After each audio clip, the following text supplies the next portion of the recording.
Okay, we are continuing our study of the book of Genesis here on the Listener's Commentary, and in this recording we're going to be looking at Genesis chapters 32 and 33, and in a lot of ways this is like the climactic moment in the story of Jacob. And so over the last handful of chapters, that has been the focus of the narrative of Genesis, is on Jacob. And in fact, a good chunk of the book of Genesis is all about Jacob, because Jacob becomes the family father of the nation of Israel. In fact, Israel is named after Jacob as a result of Jacob's name being changed to Israel based on what we see in this story. So this is a central and climactic moment in the book of Genesis, in the promise of Abraham, and in the life story of Jacob. So just recall where we're at in the immediate narrative. Jacob has left the region to the north of Haran. He's left his uncle Laban's household. He's been heading south, and now, after reaching that covenant with Uncle Laban in the previous chapter, now Jacob is ready to continue to head south and face his brother Esau. The last time Jacob was around Esau, Esau wanted to kill him because Jacob had deceived him out of the patriarchal blessing. But it's been 20 years.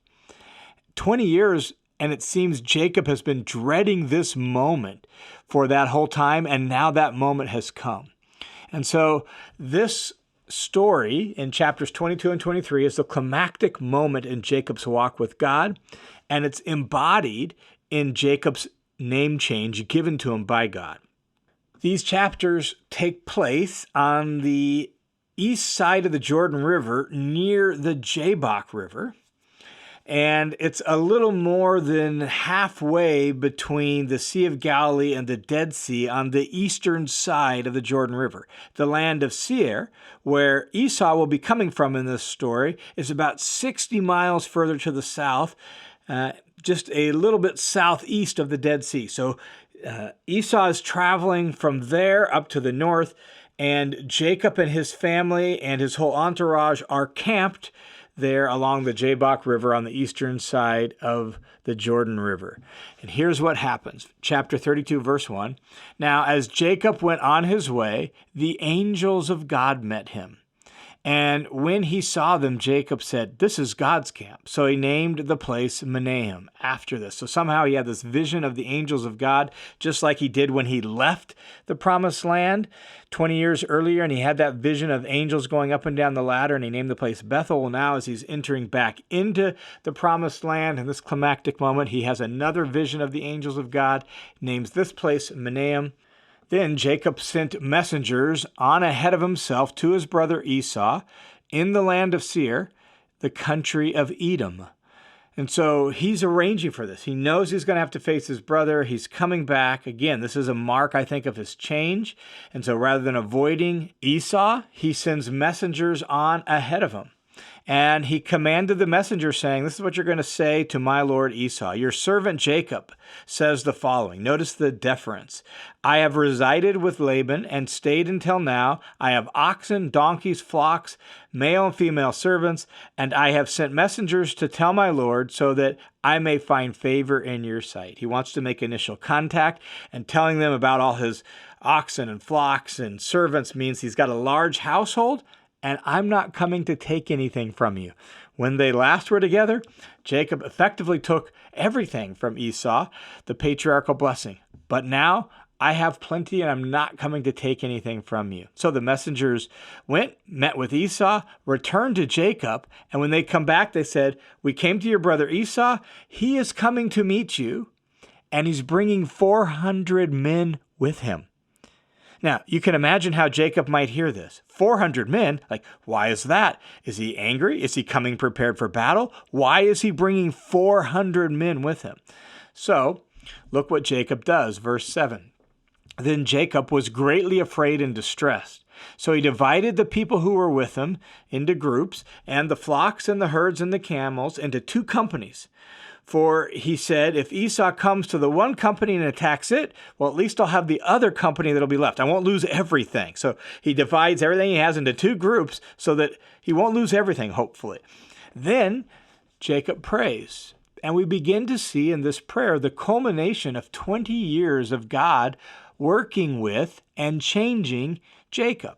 Look at verse 9. It says, "Then Jacob said, 'God of my father Abraham, God of my father Isaac, Lord, who said to me, return to your country and to your relatives, and I will make you prosperous,'" recalling God's word to him that he had shared with Rachel and Leah in the preceding chapters.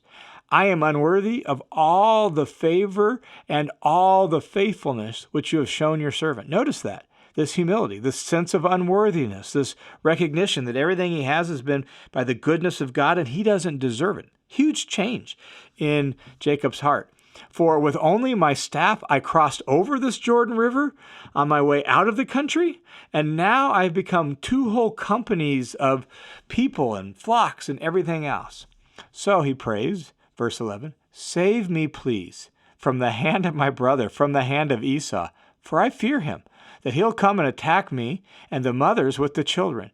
For you said, 'I will assuredly make you prosper and make your descendants as the sand of the sea, which is too great to be counted.'" So he acknowledges God's kindness and entrusts himself to God's care. This is a far cry from the Jacob we knew earlier in Genesis, Jacob the schemer and trickster. And so Jacob prays to the Lord and entrusts himself to God's care. He set up camp and he spent the night there. And here's what's going to happen. Jacob decides that he is going to send gifts to Esau, again, hopefully to win him over and hopefully mean that Esau will come with goodwill, not evil, right? And so Jacob decides to send gifts to Esau, and he sends hundreds of goats and sheep. He sends camels. He sends cows and bulls. He sends donkeys. This is a huge display of generosity aimed at placating Esau if he's still angry. Not only that, it also shows that Jacob doesn't intend to come and take anything from Esau, that Jacob himself has plenty. Remember, when Jacob left, he had taken virtually everything from Esau. So he sends the animals on ahead. He remains where they are camped. He actually then takes his family and the rest of his possessions and puts them across the Jabbok River, hopefully meaning they're a little bit more protected and out of harm's way. And then he stays alone in camp at night. And as he stays alone in camp at night, we get this mysterious story about Jacob, God, and a wrestling match. Here's what happens. Verse 24. "Then Jacob was left alone, and a man," quote unquote, "wrestled with him all night until daybreak." This man appears to be, based on the way the story unfolds, he appears to be God in physical form. God taking on some sort of physical manifestation and wrestling with Jacob. When the man saw that he had not prevailed against Jacob, he touched the socket of Jacob's hip so that the hip was dislocated while he wrestled with him. Now, when it says that the man had not prevailed against Jacob, it's not to say that somehow this man, was weak and Jacob was strong. Jacob's probably in his 60s at this point.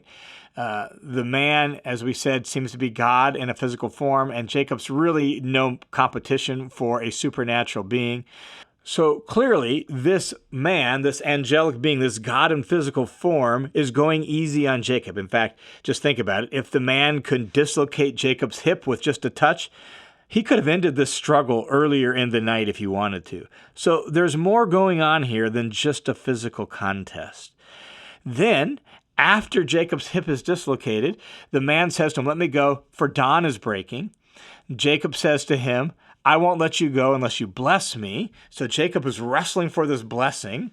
And the man said to him, "What's your name?" And Jacob says, "My name's Jacob," which recall means trickster or schemer or cheater. And that's marked him his whole life, but he's been changing and he's been becoming someone different these last 20 years. So now it's time to mark that change with a name change. So the man says to him, "Your name will no longer be Jacob, but your name will be Israel," which means like wrestling with God or striving with God. "Your name will be Israel, for you have contended with God and with men and have prevailed."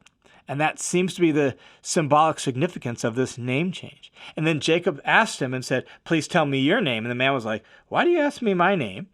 And he blessed him there. So the man pronounces a blessing on him. And that's the end of this little mysterious account.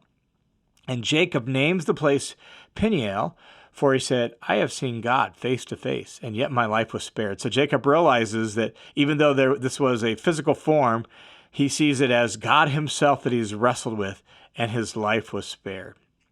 Now, Jacob then decides, okay, we're going to go meet with Esau. So he gathers the rest of his family, and as he goes to meet with the rest of his family, who he put on the other side of the river, he's limping because of his dislocated hip. He gathers them together, and they begin to head southward to meet Esau. And when Jacob sees Esau and his men in the distance, he separates his family into groups, the servant wives and their children first, then Leah and her children next, and then Rachel and Joseph after that at the end, at the very back, which already suggests the favoritism towards Joseph that's going to shape the later chapters of Genesis. After putting his family in that arrangement, then Jacob walks out in front to meet his brother Esau.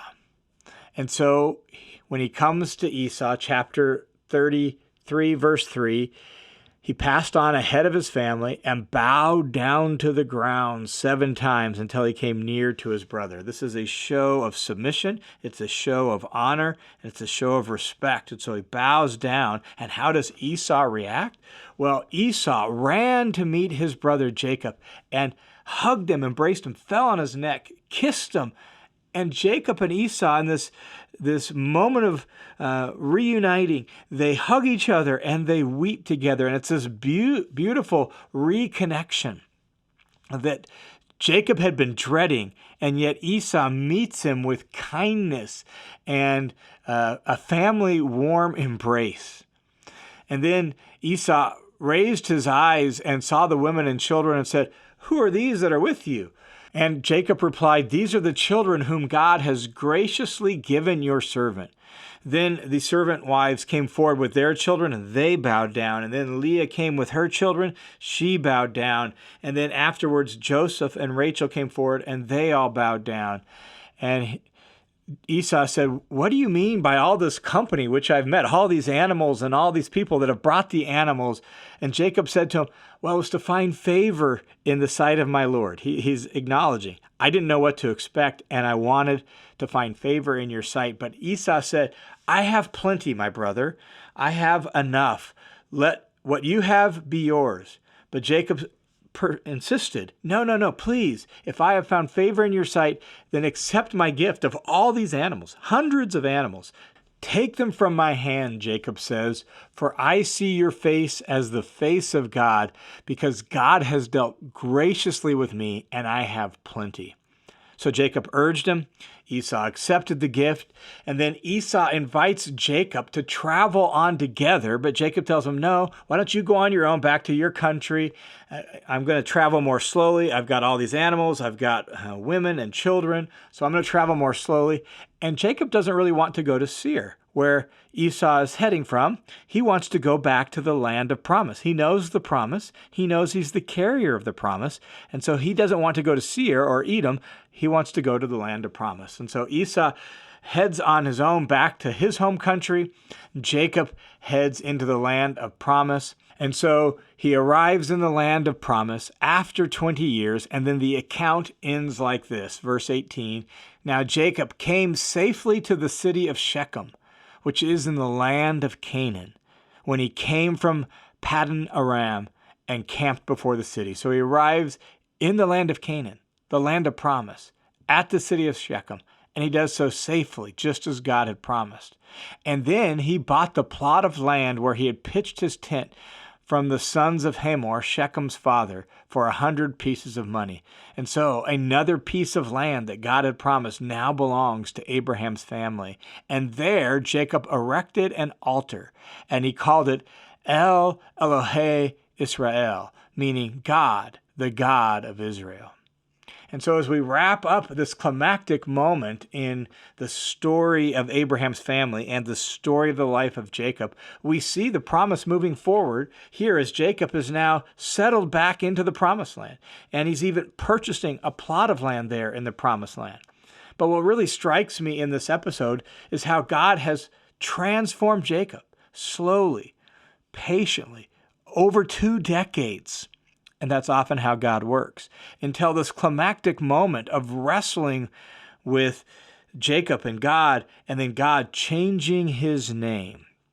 And so Jacob goes to meet Esau, a different man, humbled, and yet, as we can tell, more confident in God and his promises. So instead of going last behind his family, hiding, Jacob walks out to the front and bows before Esau 7 times, apologizing for any wrong he's done, giving him generous display of gifts rather than taking from him.